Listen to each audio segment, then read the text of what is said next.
ജോലിയോടൊപ്പം civil service പഠിക്കണം എന്ന് ആഗ്രഹിക്കുന്നവർക്ക് കൊടുക്കുന്നൊരു അഡ്വൈസ്?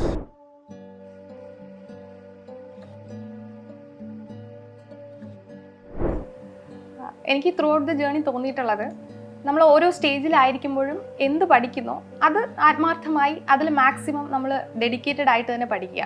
നമ്മൾ കുഞ്ഞായിരിക്കുമ്പോഴേ നമ്മൾ UPSC പ്രിപ്പറേഷൻ സ്റ്റാർട്ട് ചെയ്യണമെന്നൊന്നുമില്ല. അവിടെ പഠിക്കുന്ന കാര്യം തന്നെ നന്നായിട്ട് പഠിച്ചാൽ മതി. കാരണം എല്ലാ എക്സാമിൻ്റെയും സിലബസ് വരുമ്പോൾ നമ്മൾ ഈ പഠിച്ച കാര്യങ്ങൾ തന്നെയാണ് നമ്മൾ വീണ്ടും പഠിക്കുന്നതും അവിടെ ആപ്ലിക്കബിൾ ആകുന്നതും. സോ നമ്മൾ ഓൾറെഡി തറവാണെങ്കിൽ നമ്മുടെ ഈ ജേർണി കുറച്ചുകൂടെ സ്മൂത്ത് ആയിരിക്കും. രണ്ടാമത്തെ കാര്യം, നിങ്ങൾ UPSC ആണ് നിങ്ങളുടെ ഡ്രീം എങ്കിൽ ഡെഫിനറ്റ്ലി ഗോ ഫോർ ഇറ്റ്. കാരണം വളരെ കുറച്ച് സമയമായിട്ടുള്ളൂ റിസൾട്ട് വന്നിട്ടും അതിന് അത്രയും സമയത്തിലുള്ള ട്രാൻസാക്ഷൻ ഇറ്റ് സെൽഫ് ഇസ് ഭയങ്കര ഡിഫറെൻ്റ് ആണ്. And I M enjoying it a lot. So അതിനേക്കാൾ ഉപരി if you have such A passion and dream towards it, definitely go for it. ഒരു കാര്യവും നിങ്ങളെ അതിനായിട്ട് പിടിച്ചു നിർത്താതിരിക്കട്ടെ എന്ന് ആശംസിക്കുന്നു.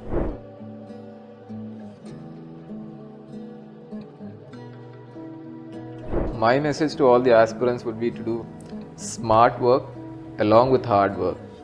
So prioritize correctly and invest your time wisely. And along with that, I would also say that you should have some knowledge about who you are.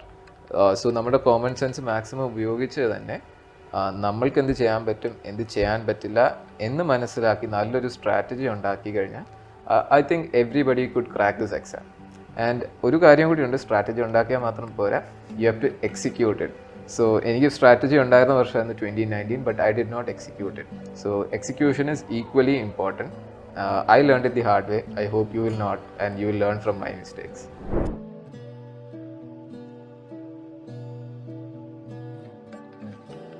ഇത് ഞാനിപ്പം clear ചെയ്ത ഒരാളായതുകൊണ്ട് തന്നെ എന്നെപ്പോലെയുള്ള എല്ലാവർക്കും അത് പറ്റുമെന്ന് ഞാൻ പൂർണ്ണമായിട്ടും വിശ്വസിക്കുന്നുണ്ട്.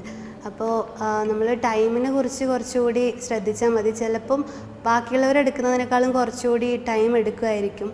മേ ബി ഫസ്റ്റ് അറ്റംപ്റ്റിൽ ബുദ്ധിമുട്ടായിരിക്കും.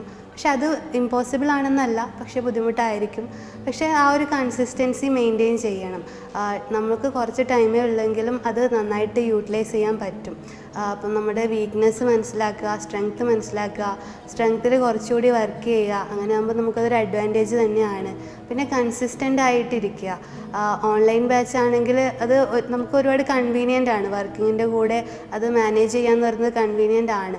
അപ്പോൾ നമ്മുടെ വർക്കിംഗ് അവേഴ്സിൻ്റെ ഇടയിൽ കിട്ടുന്ന ഗ്യാപ്പിൽ ചെറിയ കാര്യങ്ങൾ ചെയ്യുക. ഇപ്പം ഞാൻ ചെയ്തതുപോലെ പത്രം വായിക്കുക, അല്ലെങ്കിൽ കറണ്ട് അഫെയർസ് കാണുക, വായിക്കുക, അങ്ങനെയുള്ള കാര്യങ്ങൾ ചെയ്യാൻ പറ്റും. അപ്പം നമ്മൾ ആദ്യം എക്സാമിനെ പ്രോപ്പറായി മനസ്സിലാക്കുക. പിന്നെ ഒരു കാര്യം നമ്മൾ അക്സെപ്റ്റ് ചെയ്യണം, നമുക്ക് ടൈം കുറവാണെന്നുള്ള ഒരു അക്സെപ്റ്റൻസ് ആദ്യം ഉണ്ടാവണം.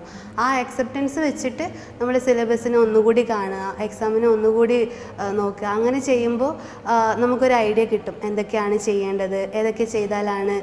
ഒരു കോസ്റ്റ് ബെനിഫിറ്റ് അനാലിസിസ് നടത്തി നോക്കുക. അപ്പം ഇതൊക്കെയാണ് വർക്കിംഗ് പ്രൊഫഷണൽസിന് ചെയ്യാൻ പറ്റുക.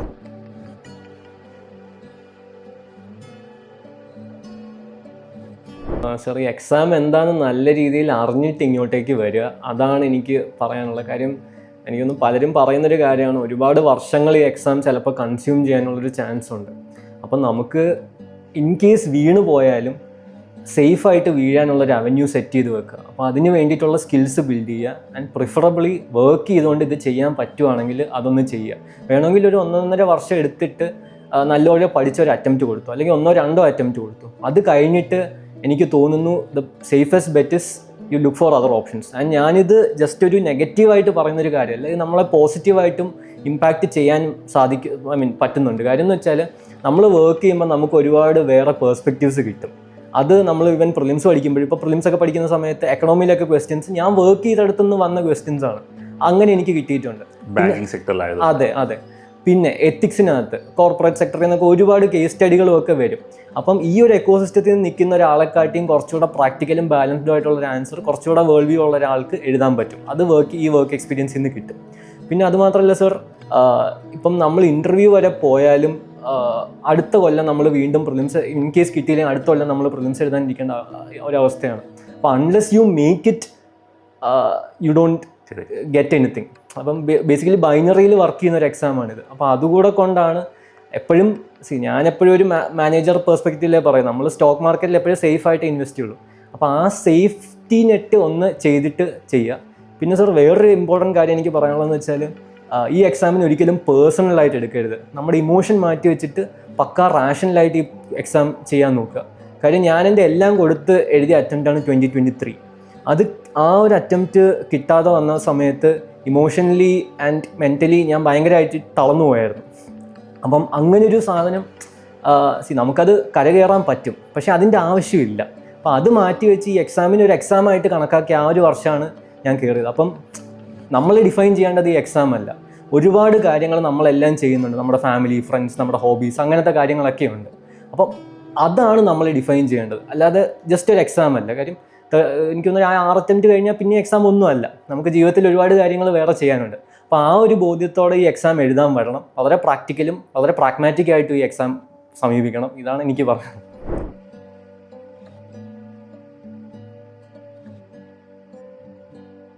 Three things are mainly. One is ഞാൻ നേരത്തെ പറഞ്ഞല്ലോ, ഇതും ഈ പറഞ്ഞ പോലെ ക്ലീഷ ആൻസർ ആണ്. First is meticulous planning. Planning is everything. നമുക്കറിയാം ഡെഫിനറ്റ്ലി നമ്മുടെ കയ്യിൽ 24 മണിക്കൂറുണ്ട്. നമ്മുടെ ജോലി ഇതാണ്, നമ്മുടെ വീട്ടിലെ സാഹചര്യം ഇതാണ്, നമ്മുടെ നമ്മുടെ ഒരു ജനറൽ പേഴ്സണാലിറ്റി ഇതാണ്. ഇത്രയും കാര്യം നമുക്ക് അറിയാമെങ്കിൽ we have to really plan our life. കാര്യം നമ്മൾ രാവിലെ എണീക്കണത് മുതൽ കേൾക്കുമ്പോൾ ഭയങ്കര റിഡൻഡൻ്റ് ആയിട്ട് തോന്നും, പക്ഷേ sometimes it works for people who are not that much organized in their life. ഇപ്പോൾ എന്നെ സംബന്ധിച്ച് സർ എന്തുകൊണ്ടാണ് ഞാൻ പ്ലാനിങ്ങിന് ഇത്ര ഇമ്പോർട്ടൻസ് കൊടുക്കുന്നതെന്ന് വെച്ചാൽ I am a lazy person.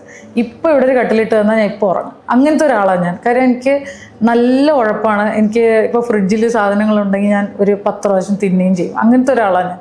അപ്പോൾ ഉറക്കം, ആഹാരം, കറങ്ങി കിടക്കുക, ഇതാണ് എൻ്റെ ഈ ജീവിതത്തിലെ ഏറ്റവും ഫണ്ടെന്നൊക്കെ പറയുന്ന സാധനം ഇതാണ്. ഇത് 3 കഴിഞ്ഞേ ഉള്ളൂ എനിക്ക് ലോകത്ത് എന്തും. അപ്പോൾ അത്രയും ലേസി ആയിട്ടുള്ളൊരു വ്യക്തിയായ ഞാൻ നല്ല വൃത്തി പ്ലാൻ ചെയ്തൊരു ടൈം ടേബിൾ അനുസരിച്ച് ജീവിച്ചില്ല എന്നുണ്ടെങ്കിൽ എനിക്ക് ഒരിടം എത്താൻ പറ്റില്ല. കാര്യം ഇപ്പോൾ തന്നെ സർ ഏത് പുസ്തകം എത്ര നല്ല ഇൻട്രസ്റ്റിംഗ് ആണെന്ന് പറഞ്ഞാലും 10 പേജ് കൂടുതൽ എനിക്ക് വായിക്കാൻ പറ്റില്ല. അത് കാര്യം എൻ്റെ വയറിങ് അങ്ങനെ ആയിപ്പോയി. ഞാൻ ശ്രമിച്ചിട്ടുമുണ്ട്, പക്ഷെ ആ 10 പേജ് എനിക്ക് അറിയായിരിക്കും. അതാണ് എനിക്ക് തോന്നുന്നത് എൻ്റെ ഒരു പ്ലസ് പോയിന്റ് എന്ന് ഞാൻ വിചാരിക്കുന്നു. അപ്പോൾ എന്നെപ്പോലെ അങ്ങനെ ഒരു ലേസി ആയൊരു വ്യക്തിക്ക് വ്യക്തമായ പ്ലാനിങ്ങും ടൈം ടേബിളും ഒക്കെ ഇല്ലാതെ നമുക്ക് മുന്നോട്ട് പോകാൻ പറ്റില്ല. സോ അങ്ങനെ ഞാൻ കണ്ടുപിടിച്ച ഒരു തരീക്കയാണ് മെറ്റിക്കുലസ് പ്ലാനിങ് എന്ന് പറയുന്നത്. Planning of our life. അത് നിസ്സാര കാര്യങ്ങൾ, എപ്പോഴാണ് നമ്മൾ ഉറക്കം എണീക്കുക, എപ്പോഴാണ് നമ്മൾ ഫുഡ് കഴിക്കുന്നത്, എപ്പോഴാണ് നമ്മൾ പുറത്ത് പോയി നമ്മൾ ഫ്രണ്ട്സിനെ കണ്ട ടെൻറ്റേറ്റീവ്ലി എത്ര സമയം നമ്മൾ അവരുടെ കൂടെ സ്പെൻഡ് ചെയ്യും. ഇത്രയും മൈക്രോ മാനേജ് ചെയ്തിട്ടാണ് ഞാൻ അന്ന് പ്രിപ്പയർ ചെയ്ത സമയത്ത് പഠിച്ചിരുന്നത്. അപ്പോൾ ഇത് ചിലപ്പം ചില ആൾക്കാർക്ക് ആവശ്യം ഉണ്ടാവണം എന്നില്ല, പക്ഷേ ആവശ്യമില്ലെങ്കിൽ പോലും you should have A definite idea in your life that എത്ര വർക്കിംഗ് അവേഴ്സ് നമുക്കുണ്ട്, ഏതൊക്കെ ദിവസം നമ്മൾ എക്സോസ്റ്റഡ് ആവും. മാർച്ച് മാസം നമുക്ക് പഠിക്കാൻ പറ്റില്ല. That you have to foresee in your future. കാര്യം ഏതൊരു ഓഫീസാണെങ്കിലും നമ്മുടെ കൺട്രി ഏപ്രിൽ മാർച്ച് എന്ന് പറയുന്ന കലണ്ടർ ഫോളോ ചെയ്യുന്നിടത്തോളം കാലം February March will be very very tiring for you. ആ മാസം നമുക്ക് പഠിക്കാൻ പറ്റില്ല. അതേസമയം April and May are free months. പൊതുവെ ഒരു സാർക്കും അറിയായിരിക്കുമല്ലോ, ഒബ്വിയസ്ലി ആദ്യമൊക്കെ നമുക്ക് നല്ലോണം സമയം കിട്ടും. So we have to foresee 1 year in our life. അങ്ങനെയാണെങ്കിൽ that is the first thing you can do. Second thing is time management. ഈ പറഞ്ഞ പോലെ അതും ഇതിൻ്റെ ഒരു ഫോളോ അപ്പ് ആയിട്ടുള്ള കാര്യമാണ്. ടൈം മാനേജ് എന്ന് വെച്ചാൽ നമ്മൾ കുറേ കൂടെ ഡിസിപ്ലിൻഡ് ആവുക എന്നുള്ളതാണ്. ഇപ്പം സർ സത്യം പറഞ്ഞാൽ പ്രിപ്പയർ ചെയ്ത സമയത്ത് ഞാൻ ഒരു പാലുകാച്ച്, കല്യാണം, നൂലുകെട്ട് ഇതിനൊന്നും ഞാൻ പോയിട്ടില്ല. എന്ന് വെച്ചാൽ അത്രയും ലക്ഷറി എനിക്കില്ല. അങ്ങനെ അതിനൊക്കെ കൂടെ പോയാലും ഒരുപാട് സമയം പോകും. അപ്പോൾ ഇത് നമ്മൾ നേരത്തെ മുൻകൂട്ടി കാണണം എന്നുള്ളതാണ്. ഇപ്പോൾ എൻ്റെ ഹസ്ബൻഡിനോടും പുള്ളിയുടെ വീട്ടുകാരോടൊക്കെ ആൾക്കാർ ചോദിക്കും മിന്നു എന്താ വരാത്തത് എന്നൊക്കെ. അപ്പോൾ അന്ന് അവർ സ്ട്രോങ് ആയിട്ട് പറഞ്ഞു മിന്നു പഠിക്കുകയാണ്, അല്ലെങ്കിൽ മിന്നുവിന് വരാൻ പറ്റില്ല എന്ന് പറഞ്ഞപ്പോൾ അപ്പം പലരും ഇങ്ങനെ അതിനൊരു വളരെ സ്കെപ്റ്റിക്കലായിട്ട് നോക്കി കണ്ടിട്ടുണ്ട്. എന്നുവെച്ചാൽ എന്താ വരാൻ പറ്റാത്തത്, അതിനു വേണ്ടി എന്താ IAS-നാണോ പഠിക്കുന്നത്? അതെ, IAS-നാണ് പഠിക്കുന്നത്. അപ്പോൾ പിന്നെ ഇത്തരം പരിപാടിക്കൊന്നും പറയാൻ പറ്റില്ല. That is true. അപ്പം ഇത് നമുക്ക് ടാക്കിൾ ചെയ്യാൻ പറ്റും. ഈ പറഞ്ഞ പോലെ പുറത്തെ ആൾക്കാരുടെ ഒപ്പീനിയനൊന്നും നമുക്ക് മാറ്റർ ചെയ്യുന്നില്ല എന്നുണ്ടെങ്കിൽ that is the second thing you can do. ഈ പറഞ്ഞില്ല, അനാവശ്യമായിട്ടുള്ള എല്ലാം ഒഴിവാക്കുക. നമുക്ക് വളരെ അടുപ്പമുള്ള 1-2 പേരോട് മാത്രം നമ്മുടെ വിഷൻ പറയുക. ഇപ്പോൾ നമുക്കൊരു ഗേൾ ഫ്രണ്ട് ഉണ്ട്, ബോയ് ഫ്രണ്ട് ഉണ്ട്, പറഞ്ഞ് മനസ്സിലാക്കുക ഞാൻ പഠിക്കാൻ പോവാണ്, എന്നെ ഈ സമയങ്ങളിൽ ശല്യപ്പെടുത്തരുത് എന്നൊക്കെ ഉള്ള കാര്യം. അങ്ങനെ അത് ടൈം മാനേജ്മെൻറ്റിൽ ചെറിയ ചെറിയ കാര്യങ്ങളാണ് ഞാൻ പറഞ്ഞത്. പിന്നെ മൂന്നാമത്തെ കാര്യം കുത്തിയിരുന്നങ്ങ് പഠിക്കുക.